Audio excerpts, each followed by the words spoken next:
Alright, what's happening? We're back at it. My name is Uncle Barry at your service. That's the name of the show, episode number 8. What's up, my brother? I'm doing great. How you doing? You know, Uh-huh. until recently, I wasn't doing okay. Okay. Yeah. No, just the doctor said it was a common cold, but it felt very rare. Mm-hmm. Yeah, Yeah, we live in that world nowadays. I know. I know. When the cold is like I think I even spoke about it. Mm-hmm. Like service providers with masks on shift. You know. It's like, you know what? Now that I think of it, And even- did you breathe that into me?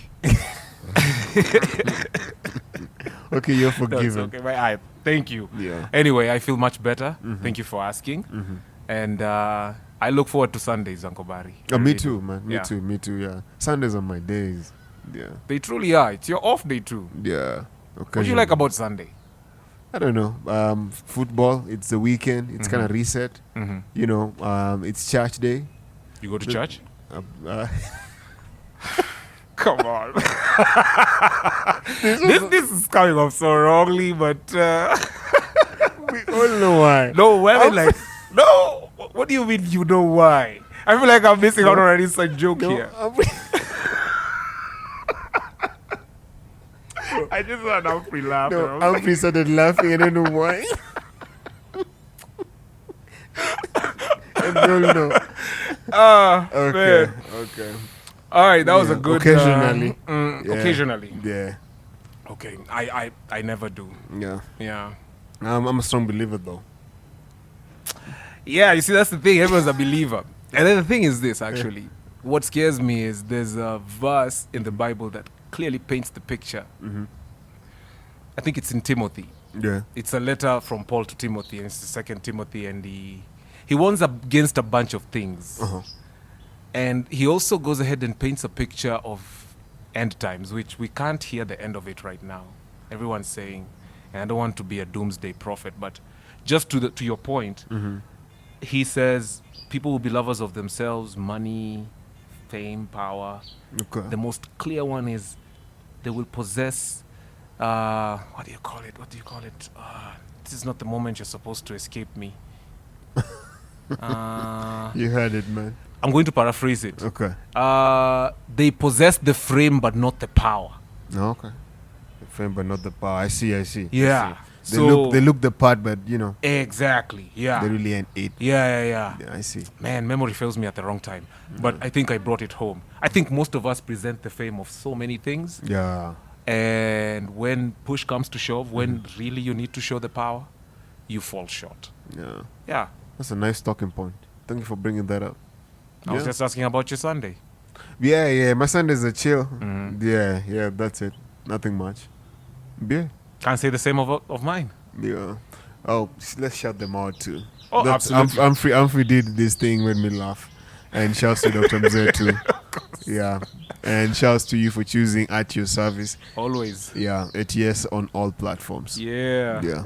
What about your Sundays? I thought this is the best part about our Sundays, you know. I look forward to this specific moment. Yeah. Anyway, No, it this- will be also this is something, yeah. This is always a highlight. Okay. Of course, there's like moments in between. But a Sunday to me is like going into war. There is the combat part which can be exhilarating. And I'm not saying that to mean violence. I'm just saying the rush in a restaurant. Okay. Which requires you to be of right frame of mind, physique, everything. True. And expected to go above and beyond, which Yeah. is a hallmark of good service. Of course, there is the analogy of a duck, which looks calm on water, but it's kicking its feet. It's not to mean that that's a bad thing. Yeah. It just means that a lot more work happens underneath that can be taken for granted above because of how smooth things flow. Now I'm speaking about the work that happens underneath for me on Sunday. Okay. The feet that are endlessly kicking. So that's now the not so fun part which I have to prepare for. And after that, oftentimes I always find that it gives me insight for this podcast. So it's fuel that's necessary for this. Nice. Yeah, It's all symbiotic for you. I see how it's working out.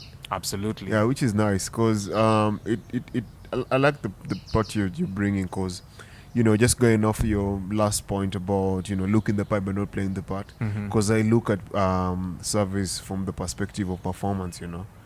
Because the same way as a service provider, I can't carry out this myself the same way when I'm at home. Yeah. Now I'm talking when I'm actually, rendering services. Mm-hmm. Let's say like, let me paint a picture of maybe something like a wine bottle service or something like that.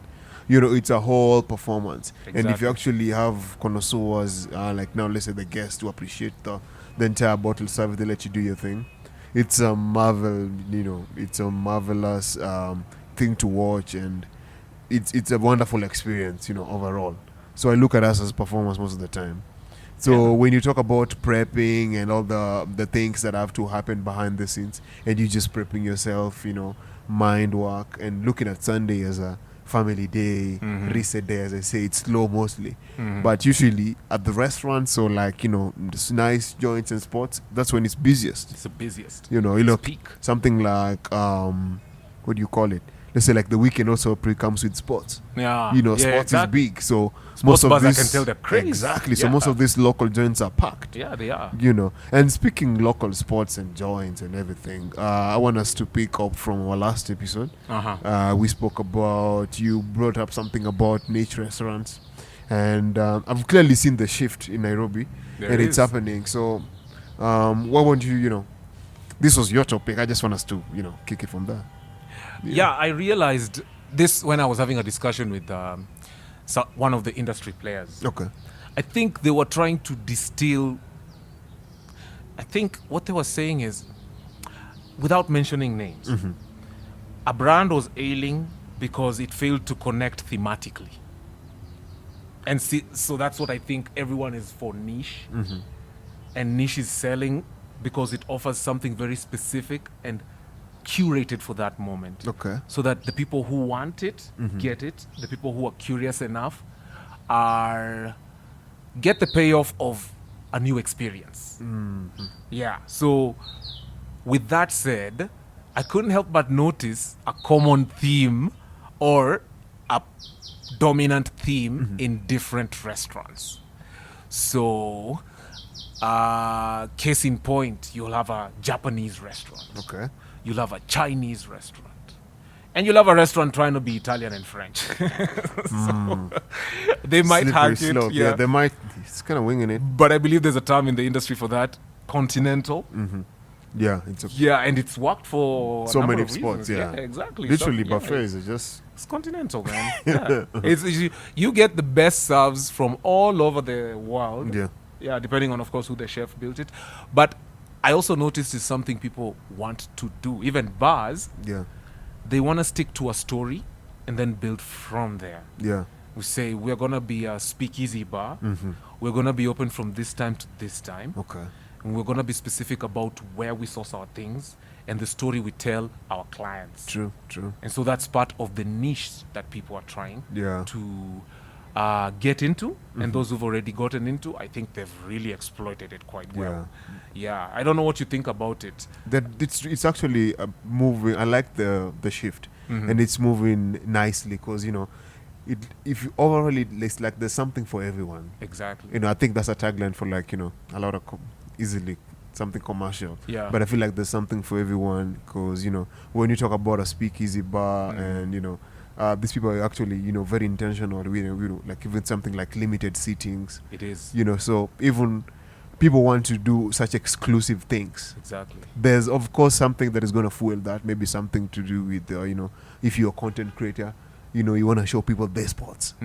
So you constantly be looking for these spots because man, when I'm walking around and even just scrolling gram and seeing what people are posting, these places look dope. Yeah, And even just friends and when they tell me where they work and I look up their gram, I'm like, how come I've never known this? Yeah, I know. So everybody's in their Lego world. They go for what they want, that personalized touch. Yeah. Because when you speak Japanese, somebody's just about the entire culture. You go in there, the entire theme is in Japanese. You feel like you're present. Exactly. I think that's really the move is nice because gone are the days where it's now loud and music in bars and everything. But it used to be a thing, when we could say easily, like you say, a night out in CBD was crazy. You could do it on Moi Avenue and Kimathi Street and literally hop from one nightclub to another. Okay. Right now it's spread out Yes. and every place that's kind of like their own thing. They do. There are places that have been in the game. We don't name drop. I'm sorry. There are places that have their name. I'm gonna shout something like K1. You know, they've been in the game since I think like 89 or 96. I stand corrected. It's amazing how they evolve. Exactly. Yeah. So I feel like they fall in the category. They're one of the trend shifters when it comes to this. Absolutely. Yeah. Well, also, this had me thinking, how much of this do people get wrong? Theme that cuts across ambience, menu, quality of service, and theme that seeks to make itself evident only through ambience. How many times have you seen a theme fail to connect? And how often do you think we fall for that? Because I've also seen on reviews, they're like, that's like one of those places that they're all about ambience. Okay. Yeah. You want a good selfie, go there. Okay. To have good food. So I'm curious because I know there's very few that connect. Very few that connect. And also, oftentimes, looks are deceiving. Yeah. You see, also I always grapple with the fact of people who go and expose hidden gems. Yeah. I mean, I always have a line about hidden gems. okay, please drop it. They say it's a hidden gem, but it's someone's local. You said that. Yeah, I keep forgetting. Yeah, so it's not hidden. It's not. And then you posting on the internet, the World Wide Web. Then you write hidden. Yeah. It's not anymore. You should just call it an open secret hangout. Yeah. I think that makes more sense. But it's out there already. Yeah, I feel like it benefits in marketing and sales. Yeah, true. But the reason why they've stayed hidden is because I think the location and the people that keep it afloat and the business understand it. You kind of ruin everything. It sort of plays to that niche, you know? Like, they sell to a certain crowd until now you guys start posting about it. You know, because there are also spots that, have also, gotten bad business after too much IG and, social media expose and all this. When it's good thing, okay, when the good thing are going on, it's nice. But when one bad occasion comes up and this person, has a following and they take one incident and they blow it up a proportion and it's all on social media, that's a bad rep. But also if you look at on the wider spectrum of things, I feel like it's selling to different folks. Because you talk about if you want a good selfie, go there. The people, the campers. Yeah. I'm starting to call them campers, I'm sorry. They'll go somewhere and stick there forever. Like, just enjoy taking pictures. Exactly. And every food item or every drink that comes to the table, before it's tasted, it's a session first. You're not a camper, are you? I'm not. Okay, good. Yeah. Good. So I feel like even the food right now, it's sort of like a bare minimum to most people. I know. Because somebody's like, oh, it's Chinese. Let's try it out. Yeah. They don't really care about it, but there's just curiosity to go out. So of course, when you come to the establishment, we don't know, you're behind the reasons why you came. Yeah. So we look at you as a first-time guest that we would like to repeat. We make a repeat and possibly sign up to our loyalty membership. If we have one. Can I throw a spanner in the works? Okay. If we talk about authentic sports that borrow their idea from a culture in a foreign country, how much obliged are we to make it authentic? Good question. Yeah. I think it really goes down to the players. First, if you're doing an Indian cuisine, you just need an Indian chef or somebody who has expertise in the Indian cuisine. Just that's what they're known for. Exactly. Like, I think even some of these, speakeasy bars, you find that, there's so many celebrity bartenders right here in Nairobi. If they open a spot and they say it's just, 20, 35 seating, bro, that joint is going to be packed every single night. Every single night. Because you're going to, literally is going to invite just different friend groups. It will, actually. So it's going to be those people. Because these people also have a following. Okay. So I feel that's very key to look into. Because that's authenticity. Because you need somebody who's going to tell we don't do it that way in Cuba. This is how it's done authentically. You want somebody from Mexico to make tacos. Yeah, I think it's those simple parts. Rather Okay. than, okay, well, the recipe, yes, we'll follow it. But I Mm. feel like one important person who's the leading chef or the executive or the head chef must be at least. How about catering to the palate because you need business? Remember, palates vary. Okay, yeah. How much does Because that? we've never tasted Thai, so I don't know. You don't know what to expect. You could get so anything. anything goes well. That's my point. Every single dumpling slaps. Whatever it is that goes. Yeah, It's a that's foreign true. palate, and also that means something that is authentic there, enjoyed in a certain way, might not sit well with our, they can say, for instance, Nairobi or Kenyan palate. Okay. Yeah. But I think also Nairobians are these outsiders, and a lot of people, pride themselves in, being the ones to tell us the hidden spots. And once the word is out there, people really do show up. Yeah, that's the Yeah. thing again. Like, once you blow up in Nairobi, that's it. Yeah. You're booked Yeah, fully. I think it's working for most people. It Yeah, is. and I like the shift. I think it definitely comes with a lot of bad experiences, which is out there, of course. Not every 1-2 days will go well. So I feel like it's a nice way, because I think when I was watching that last podcast, I think I spoke about when I'm introducing somebody into Nairobi and there's somebody into, like, trying what's local here. Yeah, And sometimes I get honest and say, literally in Nairobi, you'll find anything. absolutely. You It's know. very metropolitan. Yeah, so it's... Oxygen cosmopolitan. I don't know.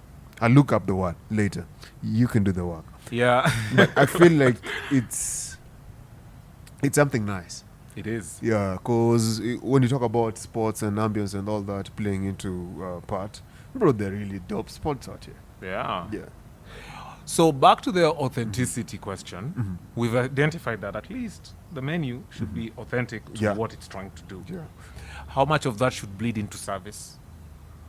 How much do you think? Oh, should- I feel like it also goes to the service culture. Okay. How the said cuisine, like people in that culture, how they like to eat. Yeah. If this is going to be something Ethiopian, then let's also include the 4 o'clock coffee thing. Yes. If Okay, if it's Thai, we know it's family style. That's how they like to eat. Yeah. If it's Islamic cuisine, we know they like to sit down all together and share. So even the sitting and all these things happen. I found a really interesting findings about round tables. How it's very intentional, and the sitting style of restaurants and everything. All those things are really very, very key points that we look into.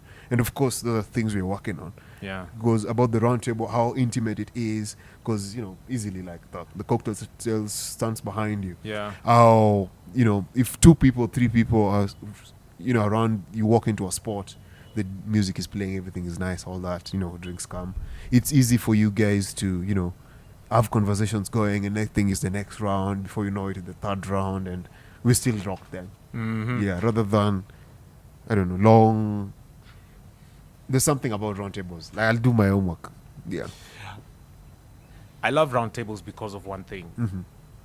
As a student in film, Okay. I notice how when you're trying to show power difference, you use elevated angles or opposite sides. And you'll notice this once you see it, you can't unsee it.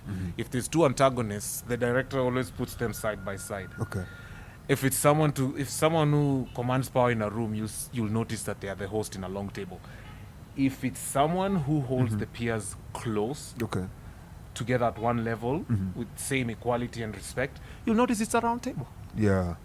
Because Yeah. now there's no axis of power, really. True. What there is just a balance of it. Yeah. Makes the Yeah. conversation also very intimate. It's maintaining of eye contact. It's easy. Yeah. Because most of it, if it's like I said, 2-party, it's just the person is right opposite you. Exactly. So that's why I think like the conversation will still flow easy, rather than when somebody's besides you. Yeah. Like let's say it's easy if you guys were at the front of a car and it's moving.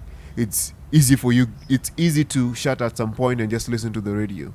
But if we were seated opposite each other, we could still converse while the music is still playing. Yes. I think that's the logic behind it. It actually Yeah. motivates that. Yeah. It makes a good room for that. Yeah. I love round tables. Yeah, and it also goes within like things like, you know, cafes and all that, and how maybe things like tea and, you know, all these things people like to sit down and. Can I just- interrupt you? Okay. Have you noticed all those have you noticed round tables more in restaurants than square tables? Oh, it depends. I can count the round tables I've seen. Yeah, they're not so many. Yeah. Yeah, it also depends on the spots. But if you I go, see booths, I see large tables, Mm-hmm.